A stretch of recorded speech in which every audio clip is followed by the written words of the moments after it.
what actually drives obesity in the poor is actually what drives it in everyone else too.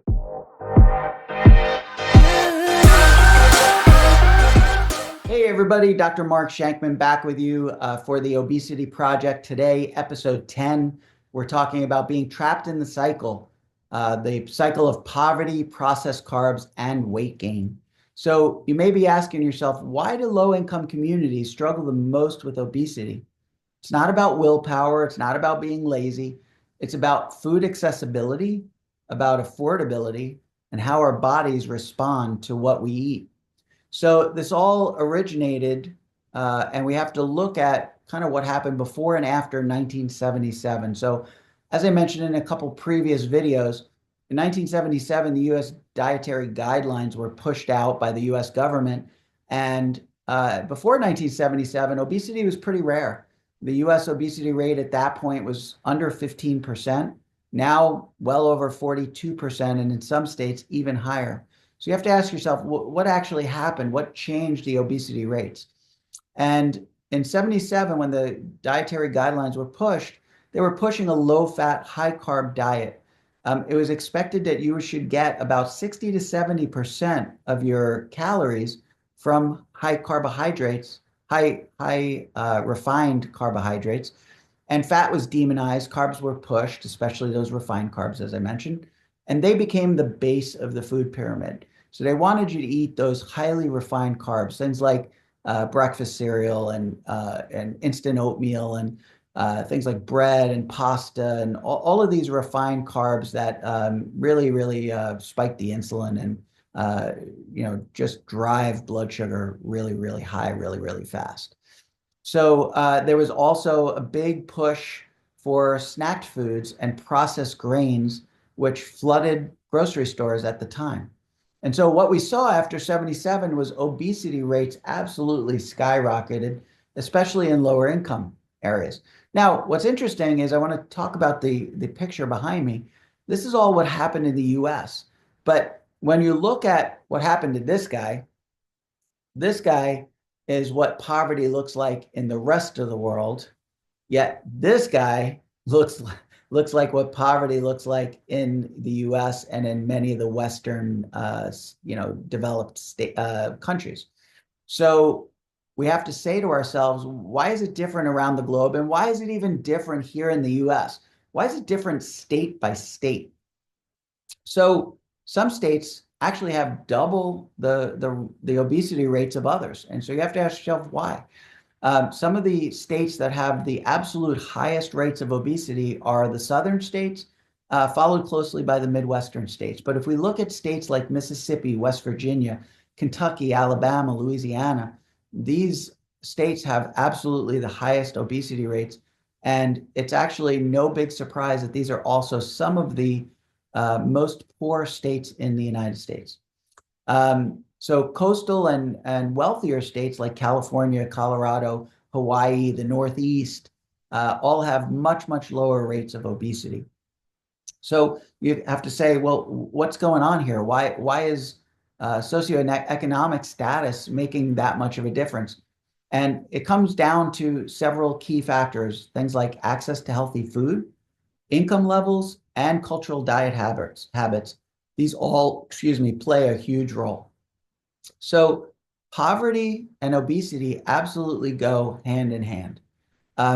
So this initially, you might think to yourself, well, how is this possible? It doesn't really make much sense. If you think about it, the rich should be able to afford more types and better types of food, things like steak and lobster, and they should also be able to get better exercise because they can afford the gym memberships and exercise equipment and things like that. So it almost on the surface, it sort of appears like the rich should actually be more obese because of the food, but maybe they're countering it with the exercise, but that's not entirely true. And what we see is actually the reverse is true, that the expensive foods are not processed and refined like the foods at the base of the food pyramid. And most exercise is actually free. So it doesn't take much. It takes, a ball and and a basketball court or a tennis court or a patch of grass. It doesn't take much for most kids, especially kids, to get exercise or, people go for a run. You don't have to be wealthy to afford exercise. So what actually drives obesity in the poor is actually what drives it in everyone else too. And that's the refined carbs. Refined carbohydrates are cheaper than protein and fat. And so, if you think about that steak or that lobster, these are whole foods. These are foods that are not highly processed and refined and are very expensive. And so you actually, the wealthier people tend to eat better. So why is it that obesity became such a problem in the poor? Why were the poor eating so many more refined carbohydrates? Well, the reason was back in the 70s, the government subsidized the processing of these carbs to further those dietary guidelines. They actually said to major agricultural centers and companies and farmers, hey, we're going to subsidize you putting out all this corn and this wheat, and we want you to highly process those products so that we can use them to develop, these other snack foods and breakfast foods and things like that.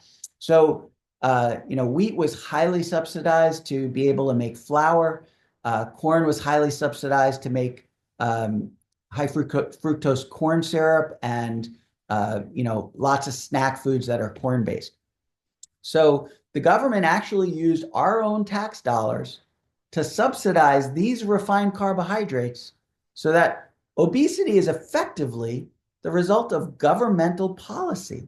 And this is absolutely criminal. I think this is unreal. And, as I mentioned in yesterday's video, this is not based on science. This was based on conjecture. This was based on the fact that there was this increasing cardiovascular disease problem, and they victimized or demonized dietary fat and pushed the carbs and changed the food pyramid and off to the races with these refined carbohydrates.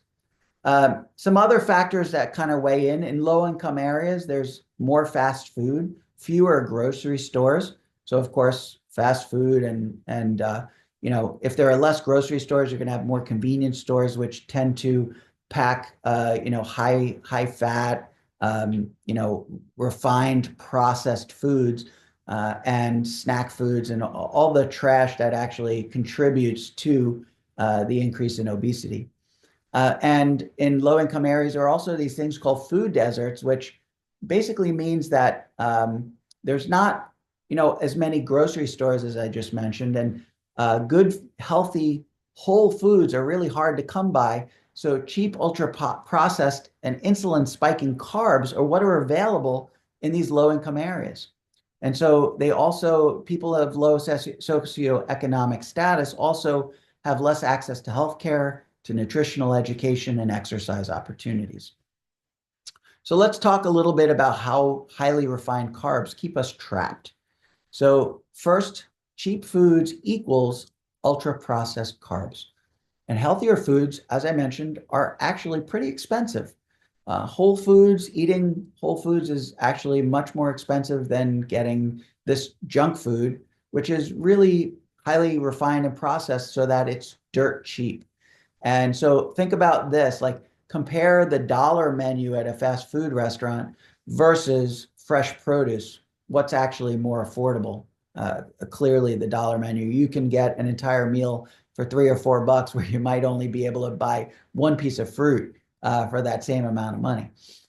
So highly processed carbs, things like white bread, pasta, cereal, instant noodles, flooded the low-income communities. And these foods were not only refined and processed, but chemically and intentionally treated and created to be hyper palatable and highly addictive. As I've mentioned in a couple previous videos, sugar is absolutely addictive, and these foods are super addictive, and we'll talk a little bit about why. So these refined carbs, what they do is they create these massive insulin spikes, which actually then force the body to store the energy that it's taking in as fat. So carbs break down into sugars really, really fast, and the body reacts with these huge insulin spikes. And insulin, as I mentioned, is the fat storage hormone. It signals the body to store this extra energy away into the fat, and it gets locked away. And as you have higher and higher insulin levels, you're never able to pull that fat out of that energy storage, out of that fat store that allows you to burn it and shed the pounds. And so what happens is these high carb diets actually trap people into a cycle of hunger and weight gain. So how does this happen? Hunger comes back faster because processed carbs don't keep you full. So unlike proteins and fats, protein and fat. So unlike protein and fats, refined carbs actually cause a rapid blood sugar, but then it crashes, as I mentioned, the cycle of hunger and weight gain. So crashes equal cravings, which cause you to eat more, which then creates this vicious cycle of up and down, crashing and eating and crashing and eating. And the cycle is just a vicious cycle that repeats itself over and over again. And then when we talk about the food deserts, as I mentioned, many low-income neighborhoods lack grocery stores, so fast food becomes the easiest and really almost the only option. And then without grocery stores or supermarkets, gas stations and corner stores basically stock all sorts of things like sugary drinks, chips, frozen meals, not fresh meat or fresh vegetables, not whole foods. And all of these prepared foods, all these processed refined foods cause these incredible glucose and insulin spikes and lead to obesity. So we've got to break the cycle. So how do we break the cycle? One, we need better education, which is what I'm trying to do on here. But we need better education. We need access to better food, and we need the government and the powers that be. We need to push them to create change. So we need to focus on things like whole foods that actually stabilize insulin. So things like eggs and beans and nuts and meat. We need to talk about doing things like intermittent fasting and low carb diets. So these types of things allow the insulin levels to come down and can absolutely reverse both the high insulin levels and the insulin resistance that occurs as a result of those levels. And then we need to advocate our government for policies that bring fresh whole foods to those underserved areas. So, have you ever noticed how certain different states experience obesity differently? What do you think needs to be changed? I want you to drop a comment down below. I'm very interested in hearing what you have to say. And also, absolutely make sure to share this with someone who thinks that obesity is simply just about willpower. So this isn't about willpower. This is about these highly processed, refined carbohydrates create this vicious cycle of eating and eating really, really poor foods that, jack the insulin and blood glucose, and then crash and then eat more and crash and eat more and crash. And the truth of the matter is nobody can really fight through that with willpower. Eventually, that hunger is going to get the better of you. So thank you so much for watching. I absolutely appreciate it. I appreciate the time that you're giving me. And I hope you learned a little something. Please like, share, and comment. Subscribe if you're on one of the channels that people can subscribe to, like YouTube. And definitely share this with others that need to hear this. So in tomorrow's episode, we're going to talk about childhood obesity. So today was poverty, tomorrow childhood obesity. And then we're really going to get into the meat and potatoes, so to speak, of obesity. So thanks for watching, and I'll catch you in the next video.